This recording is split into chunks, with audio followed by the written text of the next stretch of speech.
Hey everybody, welcome back to the Spin Rack. This is Mars here, and I'm here with my boys, Cal and Petey.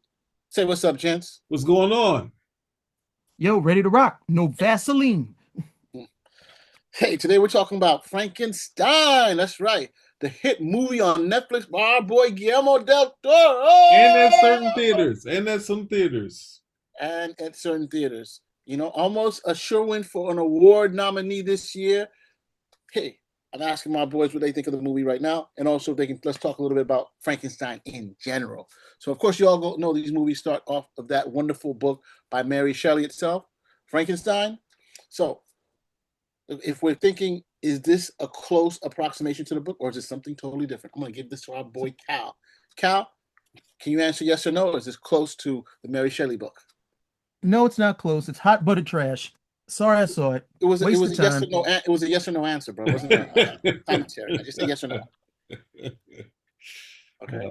I was giving my. Can I give my answer, or do I gotta like conform to what you want me to do? I just said a yes or no. You're not conforming. I'm giving you free reign to say yes or no. There's no like That's not conforming. free. That's Conformity. not free reign. You want me? You put me in a box. You only want me to say yes or no, so you can just move on quickly. Do you think I'll do something like that? You're doing it. Petey, your turn. Yes or no? Does this Oh, conform to the book no, Mary we have Shelley to or let not? him finish his answer. There was You only a gave him question. the con. He got to finish his answer. Please, Cal, finish your answer. I So have you're giving up your seen. time. No, I mean the original, probably the most popular version of Frankenstein is Boris Karloff's Frankenstein. That was the most popular version for years, and they did take liberties with the original story. But the core of what the story was about was still there. I have messed around with creation. What did I do? And then to look at the ramifications of those particular actions. This is not that. When we were warned, we were told that Guillermo del Toro is a madman. We were told this. Okay. And then what we were also told, a father and son story. Like, wait a second. Wait a second. Mary Shelley's Frankenstein isn't a father and son story. I'll take exactly what I was talking about it with Petey. What Petey was like, yeah, he goes over here as soon as he sees the monster. He's like, what did I do? And he runs the hell out of there. And then he comes back and when he doesn't see it, he's like, oh, he's gone? Great. Excellent. Perfect. I don't got to be Wow. bothered with this. Hopefully, he just went someplace and died. There's no Mhm. father and son story right over here. So again, this is somebody. I mean, they gave him so much money. They gave him so much money $120 for this million. too. $120 So million. much money. No, I mean, again, probably one of the best adaptations is Mary Shelley's Frankenstein, but directed by Kenneth, Kenneth Branagh. LeBron, yeah, yeah. That's probably hands down the best one. The only thing that you don't get is that you don't get like an 8 foot monster with Robert De Niro, but you do get the quality. You get the quality acting, which is what we really want. This was so much of everything but the story. That's what is so disappointing because it got so much money, and then you're gonna have a generation of people thinking, "Oh, this is Frankenstein," and it's not. It's not. For those of you who saw it, you really enjoyed it. I encourage you read the book. Please read the book because this is I think what's wrong with a lot of the stuff that we're given. One, where people call stuff content. I don't know when the heck that happened. Content used to be described pornography. Now it's everything. I don't understand when that happened. But if you're watching a film, movie, show, that's what it was. It's supposed to be entertainment centered, around something. And they gave it to Guillermo del Toro, who decided, hey, I need to center this around whatever whims I have in terms of what I think I can do with Frankenstein. And he didn't need to do anything except adapt the film from a particular viewpoint. He didn't have to come here and rewrite whole chapters of the story, throw stuff in there that just never happened. well, Well, look, I gotta hold you to task on this. You know why? wait, wait, Because wait, wait. We I can grew get into we can get a debate later. I'm gonna say I want to say something first before you get into your. It sound like you're defend Ha ha, you ha defend. ha. Oh, you see now I gotta say something because he's ha haing me. Okay, he's ha haing No, me. no, If you look, tag teaming me once again, no. I gotta Yeah, give we're back. talking here. You put up the you had me put up this Rotten Tomatoes thing, which shows that the reviewers 85% are saying yes, and for the viewers is actually 95%. Right? That's the view, and it's like they've taken. There's probably a ton of people that don't know what the hard part is that they took the guy from Euphoria, the lead, and they made him into Frankenstein. It was Jacob Elordi. That dude who obviously turned into like it's like Hugh. It's like Hugh from the Borg, like it's the hot Borg guy, like the guy that everyone they turned him into a likable monster. And at the same time, it's not about like or dislike. It's the story of the monster, and you can see it in the Mary Shelley's story where he goes through his struggle of being on his own, basically of being abandoned, and he has to figure it out. And he tries through being nice and being helpful, and he learns a lot of things secretly. But then at the same time, his look just makes people run in horror. So then at the same time, he makes a decision that he gives up on mankind, and he decides that he's going to pay Frankenstein and humanity back. He's done with it, and that's the interest. And the other thing Kenneth Branagh captured, which is hard. This is why the original ones didn't even play. I don't remember because I'm not sure. I don't think they played to the whole aspect of the ship aspect, but the idea where Aidan Quinn was playing it, they played the direction of Kenneth Branagh did. He played up the storytelling part so strongly. You don't know if we want to hear from De Niro's Frankenstein at the end and saying, "Is there another story to this?" Because when he comes, it's like I never got it. He never gave me any, which is not something necessarily in the book, but it was playing out what the elements were, because it was like Aiden in the book, basically the guy is looking for a friend. That's why he kind of takes in this person who's on his mental wavelength, who's hurt and injured and dying, and he listens to his story. But it's also the question, is it real? And that's what Aidan Quinn kind of played to it, even though he's interested. But as you read the novel, it's about this guy saying, I'm stuck with all these, these grunts. And, he runs into this guy who has all this other stuff.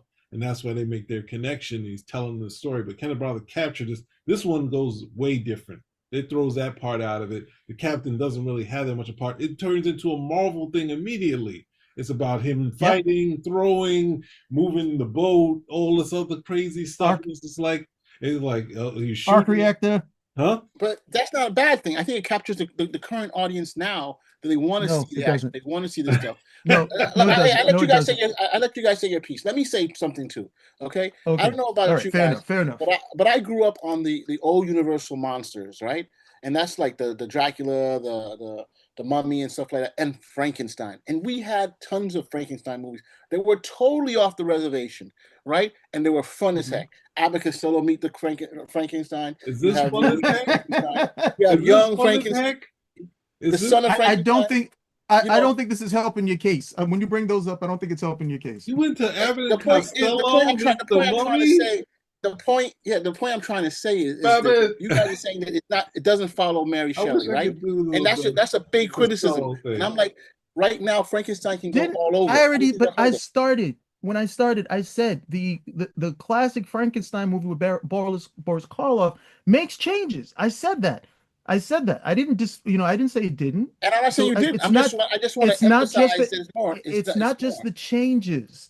It's not just the changes. It's rewriting the core of the story. Now, even though one with Boris Karloff made changes, it didn't just decide, hey, we're going to rewrite the core of the story. What's the overall theme to Frankenstein? You're not God. You don't get to play God.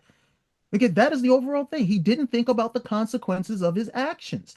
This one here he's abusing him.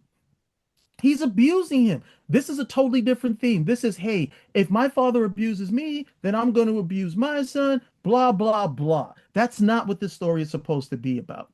It's not. The whole idea is,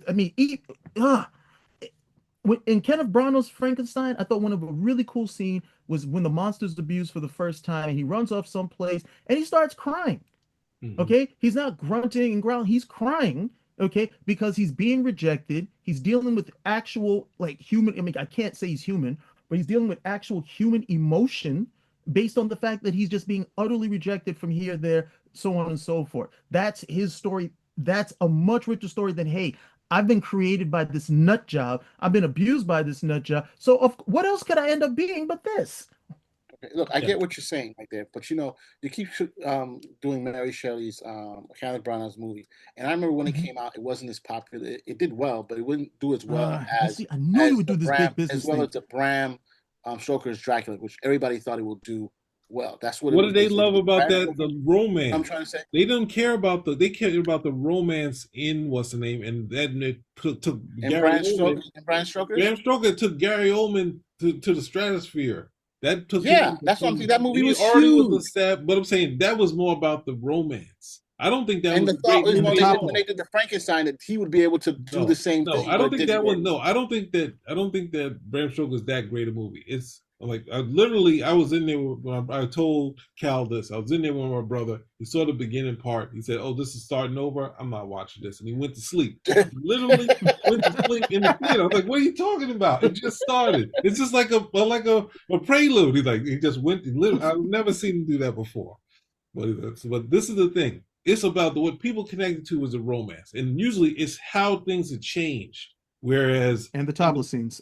but I'm saying it changed from when the past where it would have been about Keanu saving her from this, and this was about Mina and connection with Vlad. That was what the movie was. It changed from the actual, like the everyman type of character, the trustworthy husband, and Mina, and it was like, no, it's about Dracula being cool. It's about her wanting to be with him. This age old romance. This is what the story was, and that's what a lot of people. And I found out in the '90s that girls like vampire movies. It's like, what kind of it? Any? Like, yeah. So it's about the romance aspect. So people connected with that. Took Gary Oldman to the stratosphere. And what's the name? Even though they had it, it was just came out right after that. But I've watched that a million times. I watched. You're knocking out the legs from my chair, bro. I'm trying to build an argument here. Wasn't Okay, that what I was trying to Too do? bad. I'm trying to bring Too an bad. argument here. You know what I'm trying to say? What? And you going the wrong way with it. You can't say you're saying the one thing wasn't as big as the other. I'm saying people connected with the romance, and they were thinking that what's the name? We're not Gary talking about Oldman's romance, hot. man. We just They we're won. talking They about were romance. connecting with Gary Oldman and the things. The movie wasn't that great. Okay, we're gonna have to agree to disagree on that one. You know, I say potato, you say patata.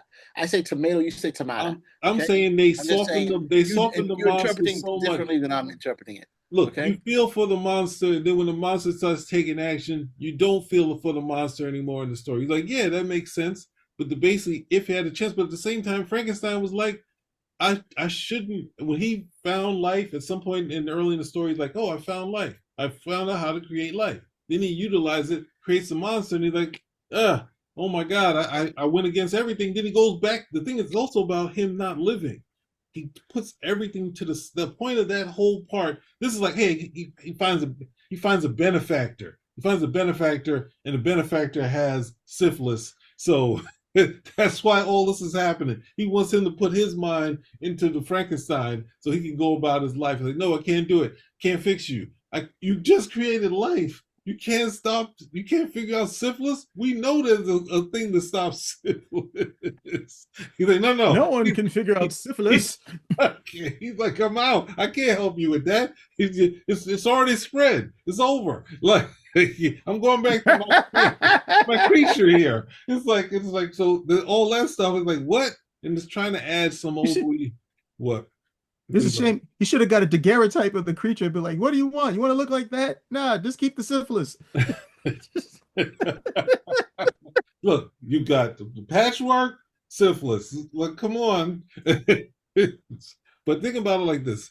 The hard part is those type of changes, those arbitrary things to explain how the person gets the money. Like, he literally was going around trying to piece all this stuff, getting bodies, all that stuff to figure this thing out, and he gets the shock of it, and then he goes back to living, which was captured in the Kenneth Branagh one. He's like, I'm going back to living. I'm getting married. Puts his life back together after he gives up his life trying to create life. That's the whole part of the thing. Not him. Oh, I had a bad father. Now I'm a bad father, and I'm like, this kid is too dumb. He can't say anything besides my name. And then at the end, he realizes, wow, that was a great thing that you said my name in such utterance, like a dad, like when the first time you say it, the kid says dad or mom and that sort of thing. It's just like, no, this monster decides, screw the world, right? And and this one doesn't. This one stays, but obviously taking action against people is always, it's this present society version of Frankenstein. a monster that's not actually a monster. We, mankind, are monsters, right? And this, No, we're not. that's what they're saying in the movie. We're monsters. We look at him, and even though the girls would Yeah, find that's him what the hot, the girls would find him hot, and they'd be like, "Hey, you got some scars here, but I'll leave yeah. these two other guys for you because you're like, and what's the other thing? It's like they bring the guy from Euphoria who's like 10 feet tall. He's what's the name? They're trying to sell you on. This is a super hot Frankenstein. This is what they're selling you on. And why Yeah, do you that's a hate? regular theme they do.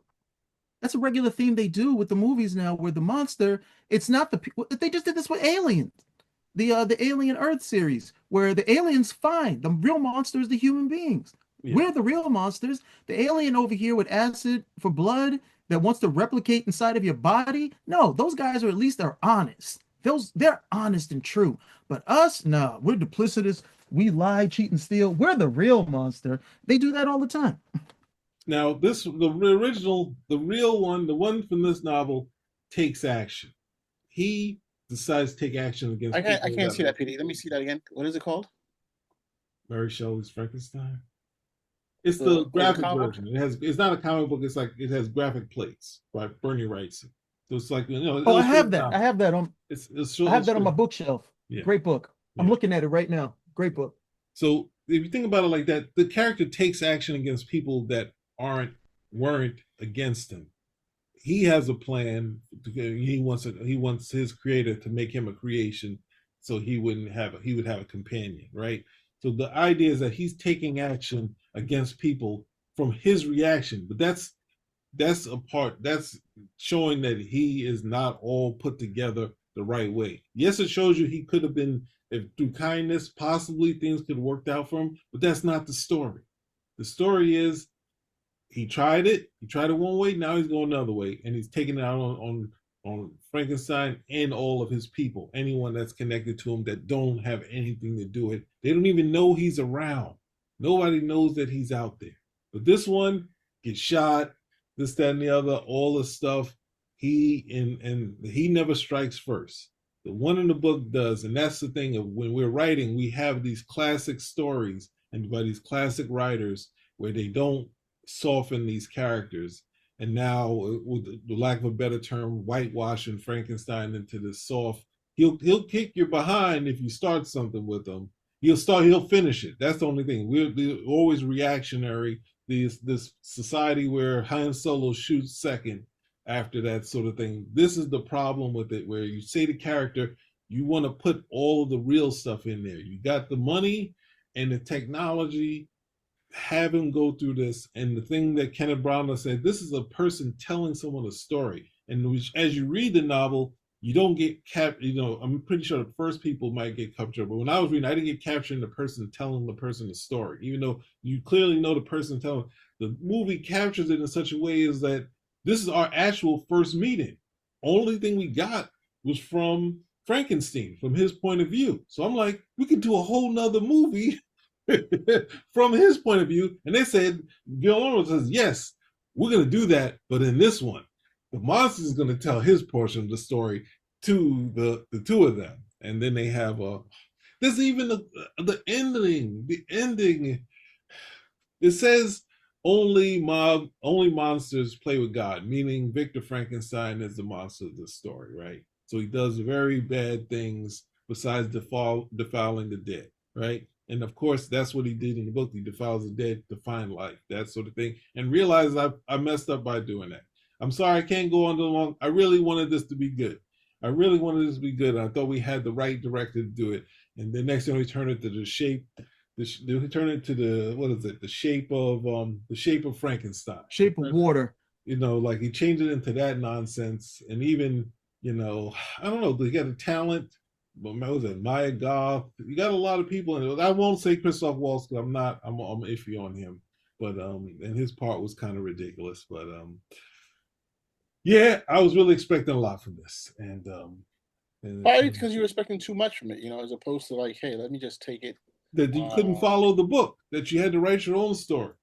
I get it. The thing is, if you don't want to write you're saying, you know what, this too, this is too boring to write, then make up your own character. Put it in a different place. Don't have it in the same locales.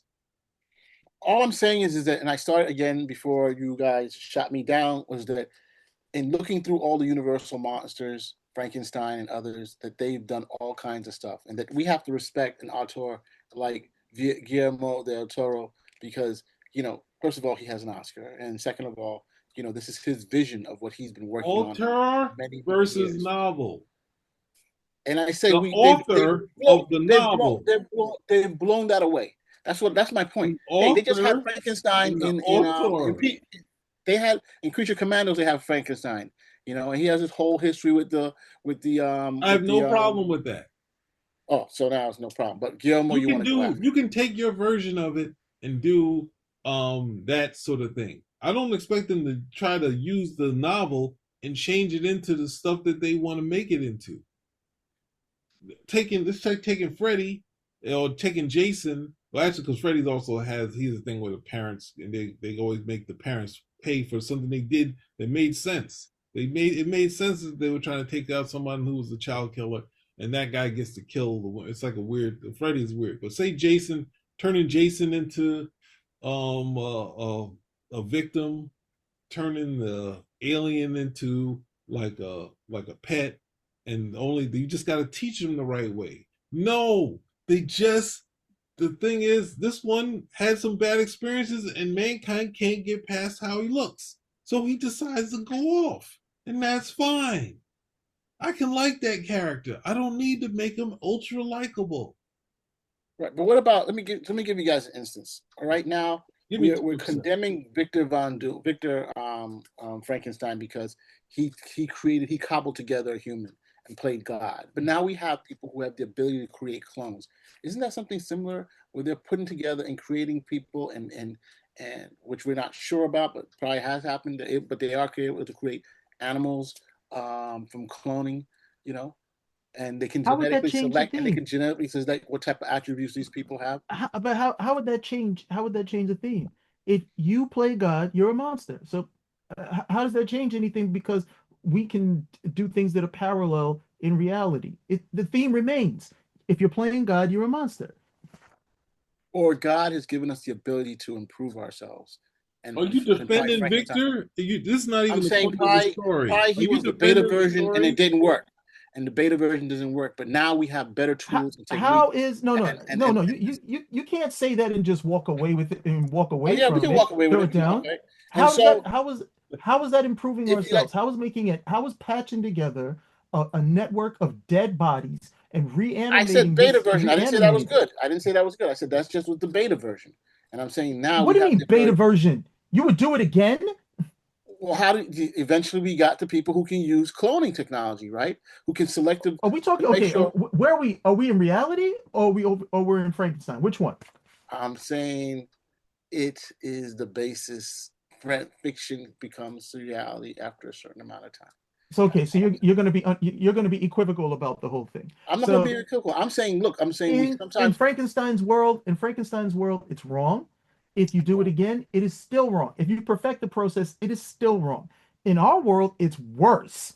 Okay, because we can see how these things have played out through fiction. We know it to be worse in actual reality. All of the examples you gave have not been for the betterment of man on any particular level. These are just, hey, why don't we medical technology? How is cloning a sheep made medicine better for people? Now we have the ability to clone animals to make sure that those animals have the proper genes and they won't get caught with certain diseases. Cloning people. I'm not saying that's great, but for those who are unable to have their own children, I'm just saying. So this is speculation on your part because none of this stuff is happening. We can't. No one's going to admit to cloning people at the moment. They're admitting to cloning dogs and sheep and stuff like that, but they're not admitting to cloning people, and we just don't know. But I'm just saying. I'm still waiting for an answer. How is this better for people? You're cloning these things. You're cloning a sheep. You clone people. Fine. How is this better for people overall? How does this help us medically? How does this help us socially? How does this help us? Well, I mean, look, one great example with the decline in the amount of people being born and brought into this world, we can help clone some people so that we can help build up the population. Good Lord, know? what are you talking I'm about? not saying- We totally. I think we need to close this Yeah, out. 'Cause yeah, this you one- are totally off the reservation on this one. Hey, you asked a question, I gave you an answer. But hey, Hey, everybody, I if you get- like what you hear, give us a thumbs up, comment, subscribe, spin a rack. Yeah, way out, way out. Okay, you started it.